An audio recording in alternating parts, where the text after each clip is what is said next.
nih kami dari kelompok 9 ingin memaparkan makalah reformasi politik dan ekonomi Indonesia pada masa pemerintahan Joko Widodo tahun 2014 sampai dengan tahun 2024. Yang pertama itu ada peristiwa dan kebijakan politik ekonomi era Joko Widodo tahun 2014 sampai 2024. Yaitu yang pertama ada kebijakan ekonomi, pembangunan infrastruktur, yang kedua ada kebijakan ekonomi dalam penanganan pandemi COVID-19, yang ketiga ada kebijakan politik, reformasi birokrasi, dan yang terakhir ada kebijakan politik dan ekonomi yang dibahas di kota negara.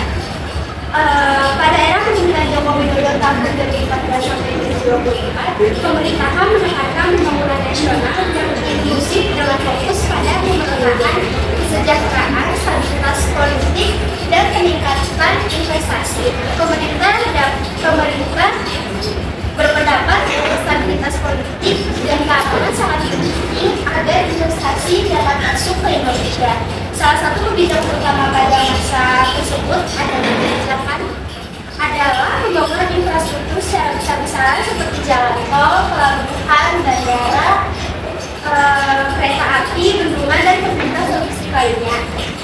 Pembangunan infrastruktur bertujuan meningkatkan konektivitas antar wilayah, mengurangi biaya logistik, membuka peluang investasi, serta meningkatkan daya saing daerah sehingga pertumbuhan ekonomi dapat lebih merata.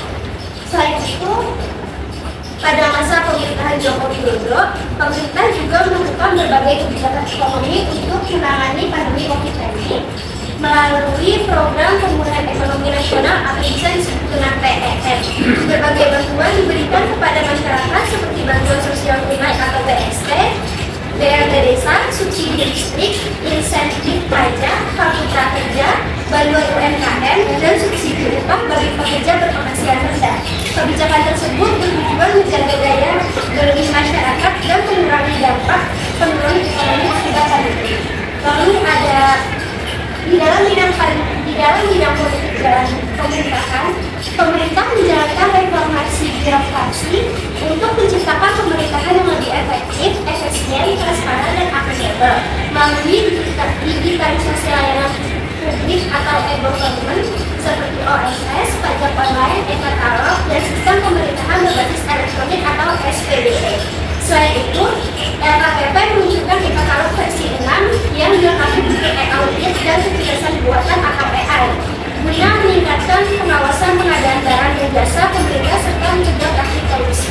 Lalu, pemerintah juga menjalankan kebijakan pembinaan ibu kota negara atau IKN ke Kalimantan Timur untuk mengurangi dominasi Pulau Jawa dalam kegiatan ekonomi dan mengurangi beban Jakarta akibat kemacetan dan kepadatan penduduk.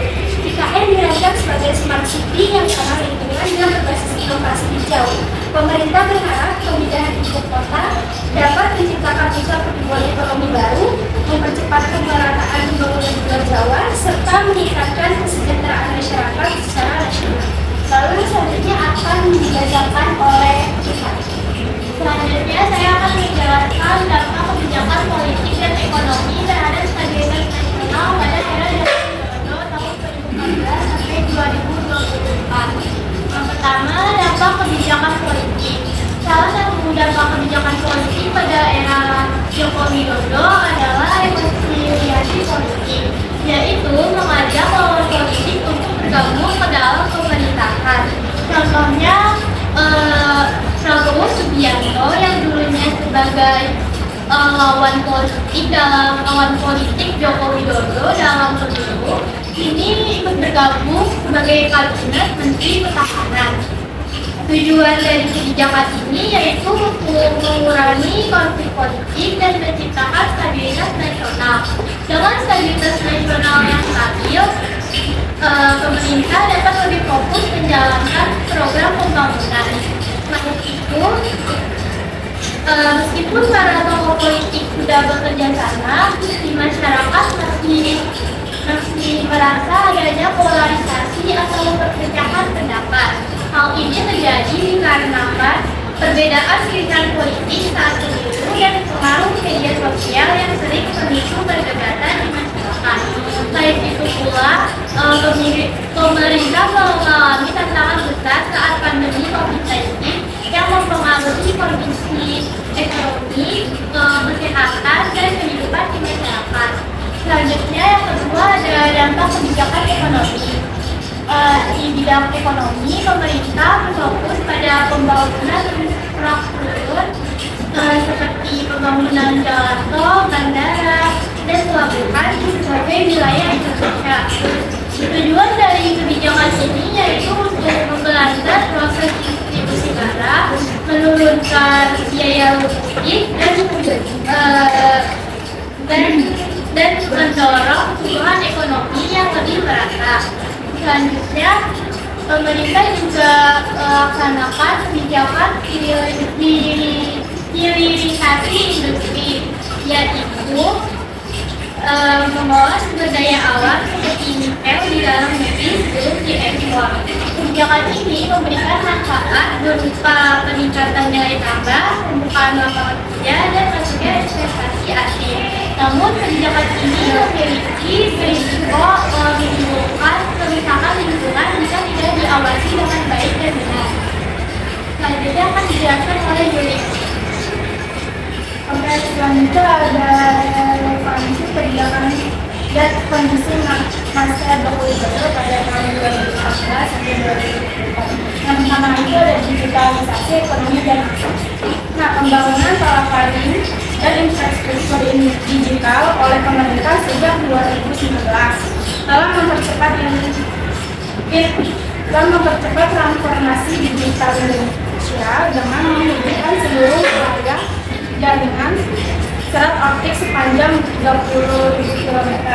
Hal ini mendorong pertumbuhan ekonomi internet diprediksi mencapai 130 miliar US pada tahun 2025, serta membuka peluang kerja baru di sektor e-commerce, konten kreator, dan layanan digital lainnya. Dengan industri konten kreator diperkirakan terus berkembang. Selanjutnya ada ibu kota Nusantara atau UKM dan ekonomi. Perpindahan ibu kota negara ke Nusantara di Kalimantan Timur menjadi langkah strategis untuk pemerintah ekonomi dari Jawa ke luar Jawa melalui investasi besar, perpindahan ASN, serta berkembangnya sektor pendukung seperti pendidikan, kesehatan, dan perhotelan yang mampu menyerap banyak tenaga kerja. Yang ketiga ini ada kesiapan sistem kesehatan dan kestabilan ekonomi nasional pandemi COVID-19. Di sisi lain, pandemi COVID-19 menunjukkan bahwa sistem kesehatan yang kuat sangat penting untuk menjaga kestabilan ekonomi, sehingga pemerintah menjalankan program pemulihan ekonomi nasional PEN melalui bantuan sosial dan dukungan bagi UMKM guna menjaga daya beli masyarakat.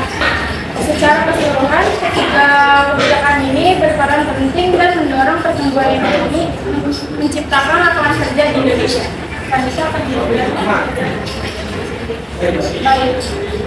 Untuk yang keempat adalah pengaruh politik dan ekonomi terhadap industri perhotelan di era Jokowi Dodo tahun 2014 sampai dengan 2024. Yang pertama adalah pengaruh kebijakan politik. Pengaruh kebijakan politik pada masa pemerintahan Jokowi tahun 2014 sampai dengan 2024. Kebijakan politik memberikan pengaruh besar terhadap industri perhotelan di Indonesia. Salah satu pengaruh besar di industri perhotelan yang merasa adalah pembangunan infrastruktur seperti jalan tol, bandara, dan juga transportasi umum yang memudahkan akses menuju ke tempat wisata. Hal ini mendorong pertumbuhan hotel dan penginapan baru terutama di daerah wisata. Namun, manfaat pembangunan ini belum dirasa merata karena masih ada beberapa daerah yang memiliki keterbatasan tenaga kerja dan promosi wisata. Selain itu, pandemi COVID-19 juga menjadi tantangan besar bagi industri perhotelan. Pembatasan perjalanan dan penutupan tempat wisata menyebabkan jumlah tamu hotel menurun drastis. Banyak hotel tutup sementara dan mengurangi karyawannya. Untuk mengatasi hal tersebut, pemerintah memberi dukungan pemulihan ekonomi dan penerapan protokol kesehatan agar industri perhotelan bisa bangkit secara perlahan. Yang kedua, pengaruh kebijakan ekonomi. Di bidang ekonomi, perkembangan teknologi digital menjadi salah satu pengaruh di industri perhotelan. Hadirnya platform pemesanan hotel online membantu hotel menjangkau pelanggan dan memberi pelayanan kepada wisatawan. Namun hal ini juga membuat persaingan antar hotel menjadi sangat ketat. Selain itu, kebijakan pemerintah yang fokus pada pengembangan pariwisata turut meningkatkan kebutuhan fasilitas penginapan di berbagai daerah wisata. Industri perhotelan yang memiliki peran penting dalam pariwisata dan perekonomian lokal diharapkan bisa mengikuti perubahan digital atau ekonomi dan kebijakan pemerintah agar tetap berkembang. Baik, sekian untuk hari ini pemaparan makalah dari kelompok 9.